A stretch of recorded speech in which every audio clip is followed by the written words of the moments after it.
A kú déédé àsìkò yìí, kókó inú ìwé ìròyìn la mú wá fún yín láti inú àwọn ìwé ìròyìn ilẹ̀ Nàìjíríà. Orúkọ tèmi ni Ọmágbémisọ́lá Ọmọlọ́rọ̀mádẹ.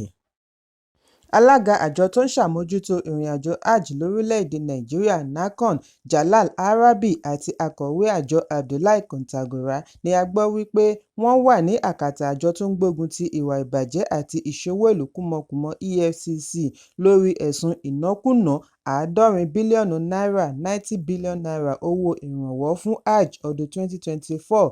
Nínú ìwé àkọọ́lẹ̀ tí ó tó akọ̀ròyìn lọ́wọ́ ní àjọ EFCC ti sọ wípé 314,098 Saudi riyal ni wọ́n rí gbà láti ọwọ́ alága NACON pẹ̀lú àwọn ọ̀gá-lọ́gàá lẹ́nu iṣẹ́.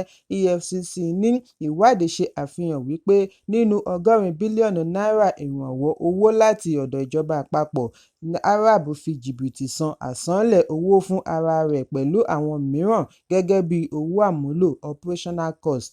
Gẹ́gẹ́ bí EFCC ṣe ṣàlàyé, owó àmúlò fún alága, akọ̀wé, adarí, olórí òṣìṣẹ́ nínú ìṣúná fún hajj ọdún 2024 ni wọ́n pín sí $4,250, $12,750, $3,825 àti $15,300. Èyí ló mú EFCC ṣe ẹ̀sùn wípé alága fi ọgbọ́n jìbìtì san àlékún owó fún ara rẹ̀, àwọn kọmíṣánná, akọ̀wé àti adarí iṣẹ́ hajj fún ọdún 2024.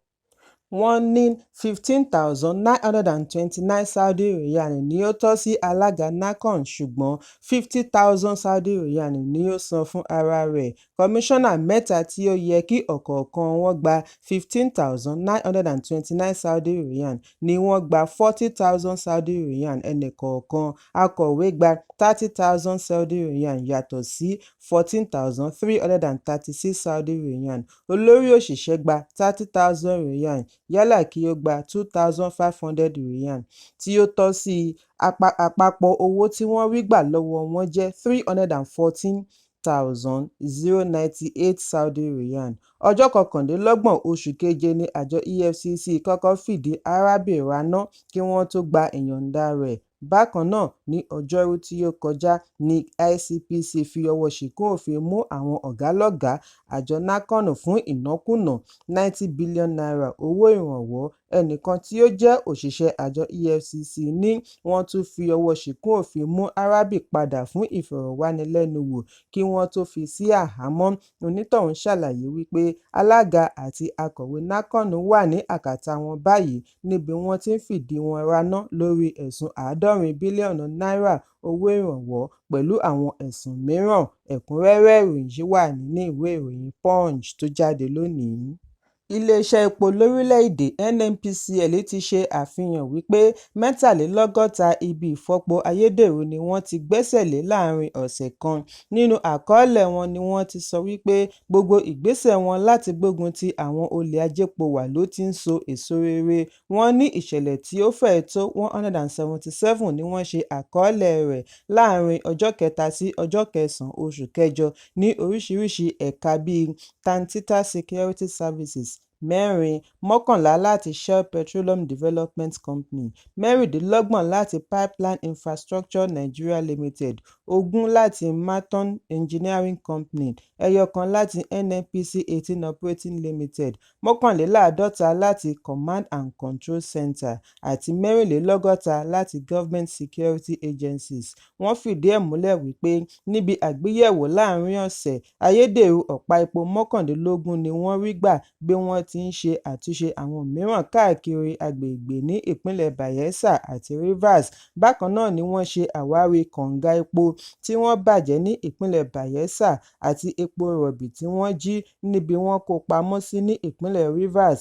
Wọ́n rí ọkọ̀ 17 tí wọ́n fi ọwọ́ ṣìkún òfin mú ní àwọn agbègbè ní ìpínlẹ̀ Delta, Bayelsa, Rivers àti Akwa Ibom. Ọkọ̀ ojú omi onígi 15 tí epo rọ̀bì tí wọ́n jí kún inú rẹ̀ ni wọ́n gbà ní ìpínlẹ̀ Rivers àti Bayelsa. NNPCL ṣe àfihàn wípé 51 ìṣẹ̀lẹ̀ yìí ni ó wáyé ní Deep Blue Water, 21 ní ẹkùn ìwọ̀-oòrùn, 29 ní gbùngbùn àti 86 ní ẹkùn ìlà-oòrùn. Bẹ́ẹ̀ lọ́wọ́ bá ó kéré tán afurasí 16 tí wọ́n lọ́wọ́ nínú ìwà àjẹpọ̀wà. Ìròyìn jábọ̀ wípé láti ọjọ́ pípẹ́ ni ìwà àwọn àjẹpọ̀wà ti jẹ́ ìṣòro fún orílẹ̀-èdè. Àìpẹ́ yìí ni oníṣòwò ńlá Tony Elumelu fèsì wípé ó yẹ kí ìjọba àpapọ̀ àti àwọn agbófinró lè sọ àwọn tí ó ń jí epo rọ̀bì wà tí wọ́n ń lo ọkọ̀ ńlá vessel tó ń rìn lórí omi ní agbègbè orílẹ̀-èdè. Ó ní ìṣòro yìí pa kún ìjákulẹ̀ tí àwọn olókoòwò epo ilẹ̀ òkèèrè ń kojú lórílẹ̀-èdè. Ẹ̀kúnrẹ́rẹ́ ìròyìn yìí wà nínú ìwé ìròyìn Punch tó jáde lónìí. Àwọn apá ibì kan ní ìpínlẹ̀ Rivers àti Bayelsa yóò kojú òkùnkùn birimùbirimù fún ọ̀pọ̀lọpọ̀ oṣù lẹ́yìn tí àwọn oníbàjẹ́ ènìyàn lọ ba òpó iléeṣẹ́ apínnáká Transmission Company of Nigeria (TCN) 13 jẹ́ ní ojúnà Àhúràdà sí Yenagoa 132 kV double circuit. Adarí ìròyìn fún TCN, Ndidi Mba, ni ó ṣe àfihàn yìí lánàá nínú àtẹ̀jáde.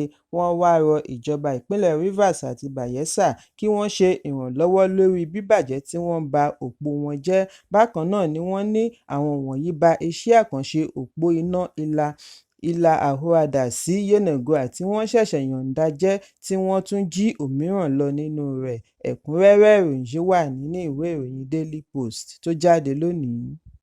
Àgbẹ̀ kan tí wọ́n pe orúkọ rẹ̀ ní Joshua Gbàdàmọ́sí ni wọ́n ti ṣekú pa nínú oko rẹ̀ ní Ìfẹ̀rọ̀ Àkókó, ìjọba ìbílẹ̀ Gúúsù Ìlà-oòrùn Àkókó, ìpínlẹ̀ Ondo.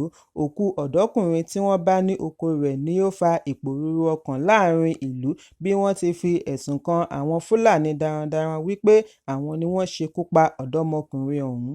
Ìṣekúpa yìí wáyé lẹ́yìn ọjọ́ díẹ̀ tí wọ́n ṣekú pa àgbẹ̀ kan ní Uba Ọ̀kà Àkókó ní ìjọba ìbílẹ̀ kan náà. Olóògbé tí í ṣe ọmọ ìlú Odoro Quarters ni wọ́n ṣekú pa ní inú oko Ògùdù láti ọwọ́ afurasí Fúlàní darandaran. Gẹ́gẹ́ bí ohun tí a gbọ́, wọ́n ní yánnayànna ni wọ́n fi àdá ṣá àgbẹ̀ yìí tí wọ́n jọ̀wọ́ òkú rẹ̀ sínú oko. Nígbà tí wọn kò rí i kó padà sílé ni wọ́n wá lọ oko kí wọ́n tó bá òkú rẹ̀ nínú oko. Wọ́n ní ikọ̀ ọlọ́pàá láti Ìṣọ̀ Àkókó ṣe àbẹ̀wò sí ibi ìṣẹ̀lẹ̀ kí wọ́n tó palẹ̀mọ́ òkú rẹ̀ lọ ibi ìgbókùúsí ní ilé ìwòsàn ìjọba Ìpè Àkókó. Nígbà tí ó ń fìdí ìṣẹ̀lẹ̀ yìí múlẹ̀, alukoro ọlọ́pàá ìpínlẹ̀ Fúnmiláyọ̀ Ọdúnlámì Omisanya ní àwọn fi ọwọ́ ṣìkún òfin mú afurasí ọ̀dọ́mọkùnrin kan tí orúkọ rẹ̀ ń jẹ́ Farouk Adamu lórí ìṣẹ̀lẹ̀ yìí. Ẹ̀kúnrẹ́rẹ́ ìròyìn yìí wà nínú ìwé ìròyìn Daily Post tó jáde lónìí. Lánàá ni Minister of State for Defence Bello Matawalle sọ wípé iléeṣẹ́ ológun, paramilitary àti ọlọ́pàá nílò 350 million rounds of ammunition lọ́dọọdún láti lè ṣe àṣeyọrí. Mínísítà sọ èyí lórí ìgbésẹ̀ àti buọwọ́ lu ìwé àdéhùn lórí ìdásílẹ̀ iléeṣẹ́ tó ń pèsè ohun ìjà olóró ní ìlú Àbújá. Ìwé àdéhùn yìí yóò wáyé láàrin Ministry of Defence àti àjọ iléeṣẹ́ méjì, Defence Industries Corporation of Nigeria (DICON) àti National Agency for Science and Engineering (NASENI). Níbi ayẹyẹ láti rí olórí ológun agbèfọ́ba General Christopher Musa pẹ̀lú àwọn ọ̀gá-lọ́gàá nídìí iṣẹ́ ológun àti olórí ilé-iṣẹ́. Bákan náà ni Ààrẹ Bọ́lá Tinubu ṣàlàyé ìdí tí ó fi bu ọwọ́ lu ìwé àbádòfin láàrin oṣù 6 fún DICON. Ó ní òun rí àfojúsùn wọn lórí ìpèsè ohun àmúṣagbára. Níbi ayẹyẹ 60 ọdún DICON àti ìpàdé àkọ́kọ́ fún African Defence Industries tí ó wáyé ní ìlú Àbújá ni ààrẹ tẹnumọ́ ìdí tí orílẹ̀-èdè ṣe gbọ́dọ̀ ní ànító ohun ìjà ológun. Matawalle ní ìbáṣe wípé àwọn olórí àtẹ̀yìnwá mú ìfagbára kún agbára lọ́kùnkúndùn ní Nàìjíríà ìbá ti máa kó ohun ìjà olóró lọ tà lókè òkun. Ó ní àwọn ń rin ìrìn àjò káàkiri àgbáláyé, àwọn sì ń rí bí iléeṣẹ́ ṣe ń mú ìdàgbàsókè bá orílẹ̀-èdè wọn, ṣùgbọ́n ó ṣeni láàánú wípé Nàìjíríà tí ó ti lé ní 60 ọdún kọ̀ láti gbé ìgbésẹ̀ yìí Ní báyìí, iyán ti di àtúngún, ọbẹ̀ ti di àtúnsè, ìyípadà yóò tẹ̀síwájú láti máa bá orílẹ̀-èdè. Ó ní òun ṣèlérí fún ààrẹ wípé kí sáà ọdún 4 rẹ̀ tó parí, Daikon yóò ti máa fi ohun ìjà ránṣẹ́ sí òkè òkun.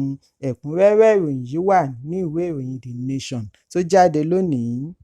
Gómìnà ìpínlẹ̀ Rivers ti ṣe ìbúra fún kọmíṣánná tuntun 5 àti olùbádámọ̀ràn pàtàkì 2 láti sìn ní ilé ìgbìmọ̀ ìpínlẹ̀.